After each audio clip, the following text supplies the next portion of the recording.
feel like we're getting a couple storylines every single day. The big ones, starting at Iowa, Nelson Brands. I alluded to it, I think, on the last show or last week's show that I expected Nelson to get his medical and return, and that was announced. He officially announced he's going to be wrestling next year for the Iowa Hawkeyes, his final year. I don't know if it's 6th, 7th, however you call it with the suspension, but Nelson will be back, and that's big for Iowa. They also announced the transfer of Kyle Parco. Is he a 4-time? I think he's a 4-time All-American now. That sounds right. Multiples of the All-Americans for Kyle. Depends on I don't know if he wrestled 2020. Is that a place winner? Placed 4 times. 6th, 8th, 4th, 5th. His thing was crazy. In 2021, he All-American for Fresno State, and it was super touch and go if he was even the guy coming into that year. It was, I forget, he was in a battle to start much of the year and then ended up starting and wound up placing. Then Fresno dropped and he went to Arizona State. Anyway, Wrestling Nomad going 3 schools. I know, 3 schools. That's rare, but he did. We should do the all the Wrestling Nomads, the 3 school, the elites. Nick Soriano is the captain of that. Austin Gomez, Another Gomez, Michigan man.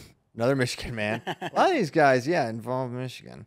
It's a great place to finish your career. So Nick and there's at least 3 Wrestling Nomads. But anyway. For the Iowa Hawkeyes, presuming Kyle Parco's at 149, that's my assumption. That's where he's been his entire career. And that's not a weight of high production for the Hawks. I don't think it was, as you look at the weights of need for Iowa, I wouldn't have put 149 as the top one, but it could use improvement, and Kyle's going to absolutely bring that. So good news for the Hawks. Kozak, what's the ranking impact of those 2 additions?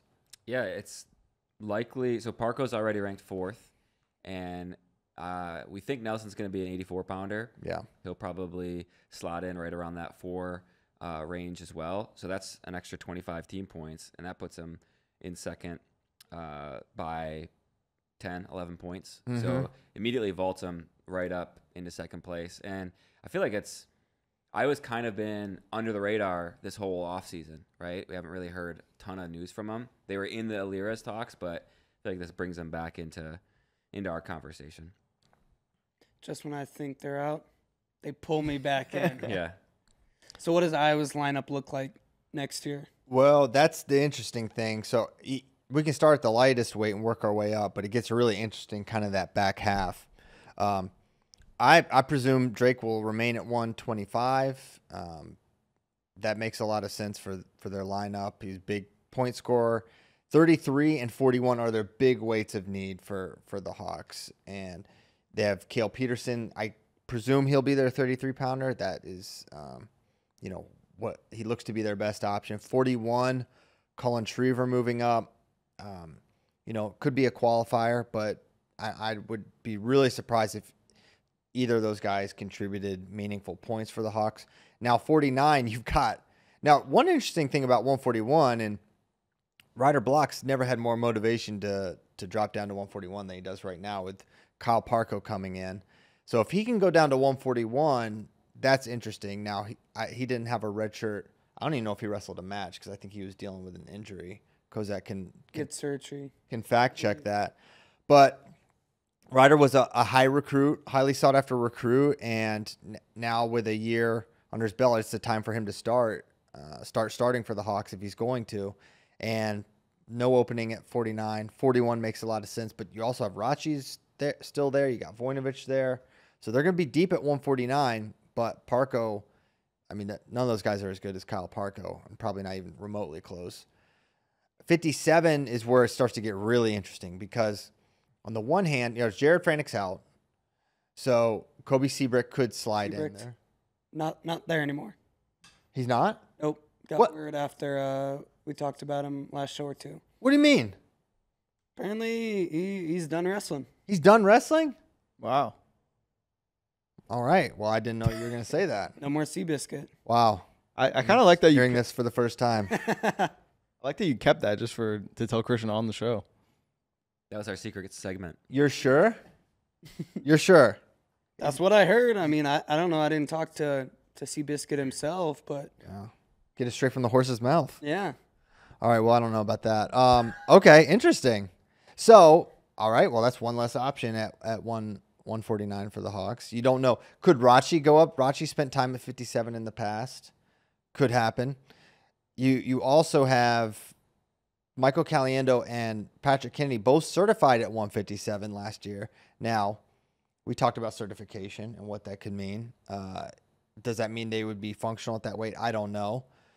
But for Patrick Kennedy, I think he's got to start looking at a lot of different options because 165 I don't think is going to be an option for Patrick Kennedy because they have the number 2 ranked guy, Michael Caliendo. He placed 4th at NCAAs. He had a great showing, a great tournament. And I don't think you move that guy. I think that guy stays at 165. Could be your top point scorer next year. Drake got 2nd, but getting 6th, 7th, or 8th is likely, or not likely. It's possible, right? And so I don't see Kennedy getting in at 65, which is probably his best weight. 74 is going to be Gabe Arnold. I mean, he didn't wrestle last year at 84 because he wanted to wrestle this year at 174. So I don't see that changing. Nelson Brands can go up to 184, where he's been an NCAA qualifier. Glazier 97. It allows you to redshirt Angelo Ferrari. And then heavyweight Keeter, you assume. Angelo going to be a 97-pounder? No, I don't know. I think he's probably an 84. Right now, I would say he's an 84 With pounder. Gambler back. Yeah. You don't need Doesn't him. have a spot. Yeah. Yeah. Right. We got Cooper Seabrecht in the chat here, What's he and say? he says, "What is JD talking about?" Wow. Okay. So Wow. I asked him to set the record straight. So I'm waiting for a response. Well, if he doesn't know what you're talking about. Now, Cooper, is this young man kin to Kobe? Younger brother, I Okay. believe. Okay. So he says Kobe's going to be back next year. Okay. I'm going to ask him What, JD? what's his relation to Kobe. He's like, oh, yeah, we got this. All right, this is great. The power of the internet. All right, we're learning things. So, So live show. Seabrecht's back in the lineup, guys. So he could be the 57, and then I heard he was living in Des Moines. I'm done. maybe just in the summer. Anyway, so that's my thoughts on the lineup. I don't see there's gonna be some really good wrestlers on the bench next year for Iowa. Voinovich, Rachi, Seabrecht, Kennedy. Those are probably the top 4 guys that are really going to be in dogfights to start, in my opinion, next year for Iowa. JD, you may have been a victim of like the game of telephone because it's Colby Franklin who announced that Colby. he's done. Colby Okay. Frank. So Yeah. you see how these rumors get twisted.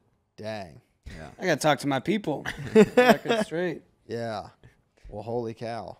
What are All right. what are the odds that we've talked about this many times on this show, but now Iowa already with that bump, it's in second place. They're in second place. What are the odds AJ is on the team now? And They puts can them be in- more in second be place. more if in they second get place. AJ. I mean, yeah, I guess. Have you heard anything? No. What do we have? He's been in business meetings. That's all I know. I don't know anything else. I don't know. Yeah, I don't know. I don't think you can bank on AJ being back next year. You can count on AJ. There's also Chris Cannon is still in the portal. And he would be a good option at 33 or 41 Okay. for Iowa. I think He's that been in the portal a while. I haven't heard anything about Cannon. I haven't either. You've cut off all ties. He would be another nomad. Will you? Yeah, Northwestern, Michigan for a minute, maybe not even a minute. A year. It was No, less than a minute. When you talk about mat time, I don't think it's a Yeah, minute. that time. Yeah, I mean, we said as far as per minute wrestled, he may have made out like a bandit as far as NIL goes. yeah. That was a good payday. So yeah, Cannon, if he still wants to wrestle and do that, I mean, Iowa would make it. He would make sense for Iowa. I don't know if Iowa, if that's what he wants to do. If you're battling injuries and concussions, I don't know how much a Big Ten schedule helps, but you can do pitch count and things like that. But yeah, they have real needs at 33 and 41, and with Parco, they're kind of a clear, outright second place team right now at NCAAs, and it's a solid lineup.